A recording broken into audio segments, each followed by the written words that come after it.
سب سے پہلے اس سے بدلہ لیا جائے گا اور اس کے بعد میں کوئی کام ہوگا.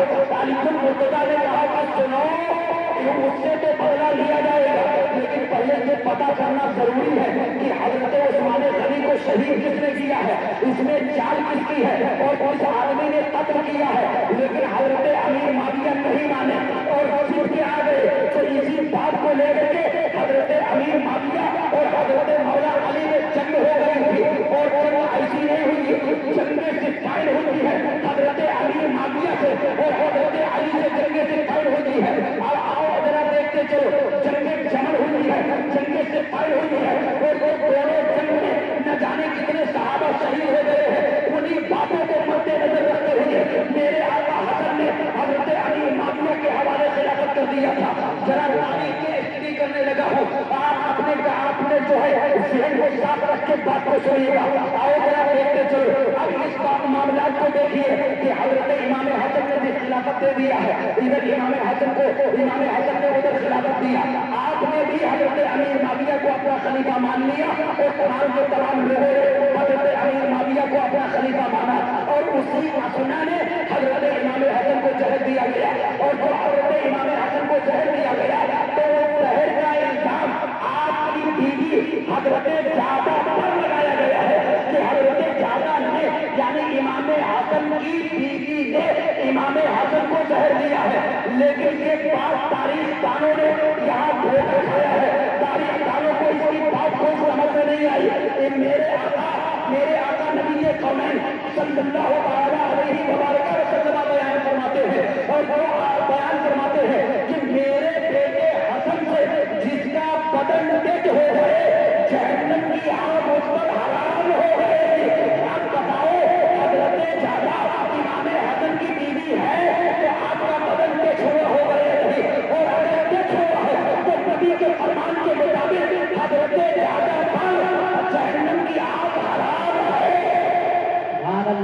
حضرت جعفر پر جہنم کی آگ حرام ہے. تو ادھر تو نبی کے فرمان کے مطابق حضرت جعفر پر آگ حرام ہے. لیکن ایک بات اور سنو, اگر حضرت جعفر نے امام حسن کو زہر دیا تھا تو بتاؤ تاریخ کی کسی اوراق کے اندر ثابت کرو کہ حضرت جعفر نے اگر زہر دیا تھا تو حضرت جعفر کے اوپر کون سا ظلم کیا گیا, حضرت جعفر کو کون سی سزا ملی.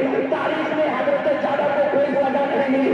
تو اس سے مطلب صاف ہے کہ امام حسن کی بیوی پر صرف الزام عائد کیا گیا تھا اور آپ نے اپنے شوہر حضرت امام حسن کو زہر نہیں دیا تھا.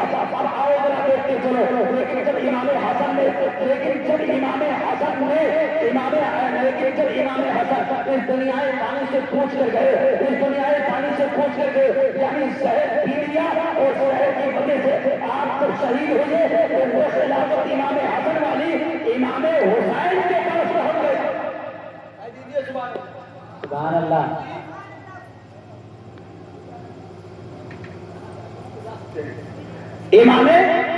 امام حسین کو خلافت پہنچی, کس کو؟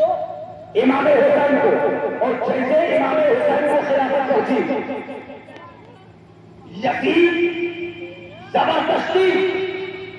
یزید زبردستی اپنے بعد حضرت امیر معاویہ کے وفات کے بعد زبردستی یزید تخت نشینی پر بیٹھا اور کہا اے لوگوں مجھے امیر المومنین مانو, مجھے امیر المومنین مانو, میں امیر المومنین ہوں. میرے آقا امام حسن نے حضرت امیر معاویہ سے صلح کر لیا تھا. میرے آقا امام حسین امیر معاویہ کے بیٹے یزید کو بھی اپنا خلیفہ مان سکتے تھے مگر کب, جب وہ کمار باز نہ ہوتا تھا, جب وہ شرابی نہ ہوتا تھا, جب وہ زانی نہ ہوتا تھا. وہ تمام کے تمام اور سنو اپنی چچیری بہنوں اور چاچیوں اور پوتیوں کے ساتھ میں اس نے نکاح جائز قرار کر دیا تھا. اب بتاؤ ایسے تقی بدبخت کو ہاتھوں پہ اپنا ہاتھ دے کر کے اپنا امیر المومنین کون مان سکتا ہے؟ اتنا بڑا ظالم اور شادی تھا, اتنا بڑا فیاض بے وقوف تھا یزید. آؤ ذرا دیکھتے چلو. اور یزید شرابی بھی تھا, یزید زانی بھی تھا, یزید تارک صلاۃ بھی تھا, یعنی نماز کو چھوڑنے والا بھی تھا, نماز کو قضا کرنے والا بھی تھا. لوگ تو کھڑے ہیں بیٹھ جائے، لاؤڈ اسپیکر کی آواز چلا رہی بیٹھ جائے، حضرات ذرا دیکھتے چلیے، میں عرض کرنے لگا ہوں آپ ملاحظہ کیجیے، اب جیسے میرے آقا امام حسین مکہ اور مدینہ کے لوگوں نے میرے آقا امام حسین کو اپنا امیر المومنین مان لیا، اپنا امیر المومنین مانا، اپنا علمبردار مانا، اپنا مذہبی پیشوا مانا کہ حضرت ابو بکر تھے امیر المومنین مانے گئے، فاروق اعظم تھے امیر المومنین مانے گئے، عثمان غنی تھے امیر المومنین مانے گئے، مولا علی تھے امیر المومنین مانے گئے، امام حسن تھے امیر المومنین مانے گئے، حضرت علی معاویہ تھے امیر المومنین مانے گئے۔ اس کے بعد اب اگر کوئی امیر المومنین ہے تو وہ علی کا لاڈ امام حسین ہے جو اب امام حسین کو جب امیر المومنین مانا گیا تو ادھر سے اس نے عامل مدینہ ولید کو خط بھیجا۔ کس نے بھیجا؟ یزید نے عامل مدینہ ولید کو خط بھیجا اور کہا حسین ابن علی، عبد الرحمن بن ابی بکر، ان لوگوں سے فوراً میری بیعت لی جائے، یعنی ان سے یہ کہا جائے کہ میری بیعت کرو، مجھے امیر المومنین مانو۔ عامل مدینہ ولید نے جب وہ خط دیکھا تو میرے آقا امام حسین کو بلایا، جبکہ اس وقت میرے آقا مکہ المکرمہ کے اندر موجود تھے۔ کہاں تھے؟ بات اب اسٹڈی کرنے لگا ہوں، سنیے۔ اب تک کے لوگ یہ کہہ رہے تھے کہ آقا حسین کا ذکر ہی نہیں ہوا، اور جب بیان کرنے لگے تو افراتفری ہونے لگتی ہے۔ حضرات توجہ کیجیے، جیسے ہی عامل مدینہ ولید نے میرے آقا امام حسین کو بلایا اور بلانے کے بعد میں کہا اب آپ یہ خط دیکھیے، یزید نے بھی اس خط کو دیا ہے اور دینے کے بعد میں کہا ہے کہ فوراً ان لوگوں سے بیعت دی جائے۔ میرے آقا حسین جوش میں آ گئے، اور وہ خون جوش میں آتا کیوں نہ جس کے گلے کے اندر حضرت فاطمہ کا پاک خون گزرا ہو، اور جس کے رگوں کے اندر حضرت علی کا خون جوش آ رہا ہو، اور جس نے اپنے نانا جان کے کندھے پر کھیلا ہو، وہ حسین اور حسین کا تیور بدل گیا، اور میرے آقا حسین کو فرمایا کہ مدینہ بنی تمہارے پاس یہ خط آیا ہے، تم نے پیغام پہنچا دیا، مگر میں ایک فاسق اور فاجر حکمران کے ہاتھ پر اپنے ہاتھ کو دے کر کے اپنے نانا جان کی شریعت کو پامال نہیں کر سکتا ہوں، یا اپنے نانا جان کی شریعت کو پامال نہیں کر سکتا، شریعت کو پامال نہیں کر سکتا، حرف قرآن پر آج نہیں آنے دوں گا، یہ جان رہے یا نہ رہے سب ہو سکتا ہے، لیکن یزید کے ہاتھ میں حسین کبھی ہاتھ نہیں ہے۔ سبحان اللہ، سبحان اللہ۔ توجہ ہے، بیان کروں، ارے بیان کروں، بات سمجھ میں آ رہی ہے تو کہتے ہیں حسین آزاد ذرا دیکھتے چلیے۔ اب جیسے اس بات کو عرض کیا کہ میں جو ہے یزید کے ہاتھ میں اپنے ہاتھ کو نہیں دے سکتا، آپ واپس چلے آئے، اور ادھر آپ واپس آ کر کے پہنچے کہ ادھر شہر کوفہ کے لوگ تھے وہ خط پر خط اور قاسم پر قاسم بھیجتے رہے، آقا حسین پر بھیجتے، آقا حسین کی بارگاہ میں خط پر خط اور قاسم پر قاسم بھیجتے رہے، اور آقا حسین کی بارگاہ میں درخواست کرتے رہے آقا حسین آپ شہر کوفہ تشریف لے آئیے، آپ شہر کوفہ چلے آئیے، اگر آپ شہر کوفہ پر نہیں شہر کوفہ نہیں آئیں گے تو یزید جیسے سخی بدبخت نے یہاں پر اپنی حکومت کر لی ہے، اور وہ ہم لوگوں کو مجبور کر دے گا، اور مجبوراً ہم لوگوں کو اس کے ہاتھوں میں ہاتھ دینا پڑ جائے گا۔ اے آقا حسین آپ جانتے نہیں ہیں کہ آپ کے والد گرامی کے ساتھ میں جنگ صفین کے اندر میں نے اپنی جان کی بازی لگا دی تھی، اور تمہارے بابا جان کا ساتھ میں نے نہیں چھوڑا تھا۔ آقا حسین آپ تشریف لے آئیے، اور اگر آپ تشریف لے آئیں گے تو اہل کوفہ کے جتنے لوگ ہیں یہ سب یزید کے فسق و فجور سے بچ جائیں گے، اور اس کے ہاتھوں میں ہاتھ نہیں دیں گے، اور ہم یزید کو اپنا مذہبی پیشوا اور خلیفہ اور امیر المومنین نہیں بنانا چاہتا۔ آقا حسین آپ تشریف لے آئیے، یہاں 1 لاکھ مسلمان آپ کی ہاتھ میں ہاتھ دینے کے لیے تیار ہے۔ سبحان اللہ، سبحان اللہ۔ 1 لاکھ مسلمان تیار ہے تو آپ کے ہاتھ میں ہاتھ دینے کے لیے ہے۔ آقا حسین آپ تشریف لے آئیے، اب خط پر خط، قاصد پر قاصد، اور عہد نہ توڑنے کا وعدہ جان کی بازی لگا دینے کا وعدہ آپ نے خط میں دیکھا تو تیاری بنا لی. سبحان اللہ سبحان اللہ. کیا کیا؟ تیاری بنا لیا کہ میں شہر کوفہ جاؤں گا. سوچ یہ کہ نانا جان کی میرے نانا جان کی یہ امت جس کو حضور سے بچ جائے گی. ورنہ ایسا آدمی تو شراب بھی پیتا ہو, شرابیں پیتا ہو, زنا کرتا ہو, اور مار بازی کرتا ہو, عیاش بازی کرتا ہو, نماز کو چھوڑتا ہو, زنا کرتا ہو, اور ایسے آدمی کے ہاتھوں میں میرے نانا جان کی امت اگر ہاتھ دے دے گی تو نانا جان کی شریعت پامال ہو جائے گی, نانا جان کی شریعت داغدار ہو جائے گی. اس لیے آقا حسین نے تیاری کیا, اور جب آقا حسین نے تیاری کر لیا, میدان آقا حسین نے تیاری کر لیا کہ شہر کوفہ میں جایا جائے, تو شہر کوفہ میں جو آقا حسین کے ماننے والے تھے ان لوگوں نے آقا حسین کو روکا, اور روکنے کے بعد میں ایک جلسہ منعقد کیا, اور وہ جلسہ کو جب منعقد کیا اس جلسے میں تمام کے تمام لوگ موجود ہوئے, تو تمام کے تمام لوگوں نے میٹنگ کی, اور میٹنگ میں یہ رائے پاس کیا کہ آقا حسین آپ جانتے نہیں ہیں یہ وہ کوفہ والے ہیں, یہ وہ کوفہ والے ہیں, وعدہ کچھ کرتے ہیں اور کام کچھ کرتے ہیں, اس لیے پہلے آپ نہ جائیے, اگر جانا ہی ہے تو امام مسلم کو پہلے بھیجیے, اور جب امام مسلم پہنچیں گے شہر کوفہ کے حالات دیکھیں گے تو وہاں کے حالات دیکھ کر کے آپ کو خط لکھیں گے, اس خط پہ عمل کیا جائے گا, اور پھر وہاں سے آپ شہر کوفہ تشریف لے جائیں گے. پہلے آپ مت جائیے, پہلے کسی آدمی کو بھیجیے. توجہ ہے, بات سمجھ آ رہی ہے, سمجھ میں آ رہی ہے. پہلے آپ کسی کو بھیجیے. میرے آقا امام حسین نے امام مسلم کو روانہ کیا. امام مسلم جب چلنے لگے تو ان کے دو چھوٹے چھوٹے بچے تھے. تاریخوں میں بات آئی ہے 9-10 سال کی عمر ہے. کتنے؟ 9-10 سال کی عمر ہے. ایک بچے کا نام محمد ہے اور دوسرے بچے کا نام ابراہیم ہے. ایک بچے کا نام محمد ہے اور دوسرے بچے کا نام ابراہیم ہے. اب جب امام مسلم روانہ ہوئے تو یہ دونوں بچے بھی آپ کے ساتھ روانہ ہوئے.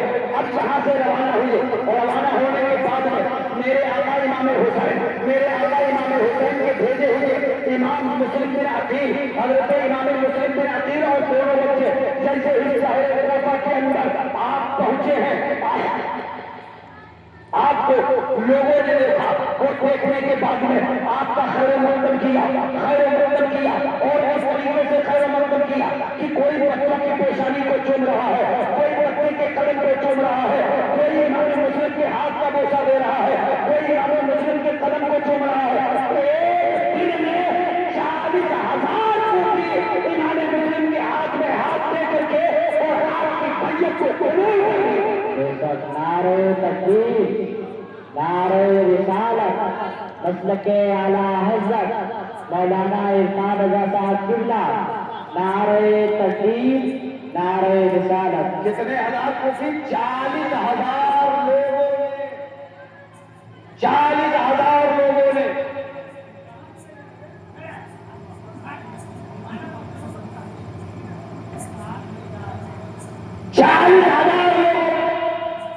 امام مسلم کے ہاتھ میں ہاتھ دیا اور بیعت کر لی اور وعدہ کرنے لگے, آقا آپ آ گئے, بڑے اچھے وقت پر آئے.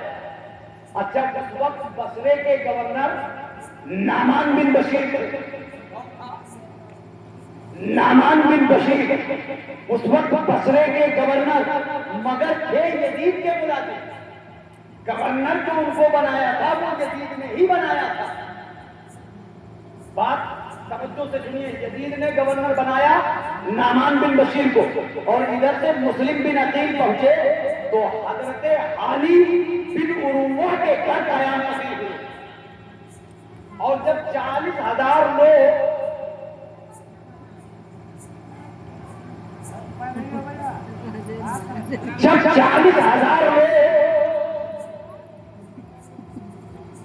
حضرت امام مسلم کے ہاتھوں میں ہاتھ دے کر کے اور آپ کو اپنا مذہبی پیشوا بنا لیا, مان لیا, تو حضرت علی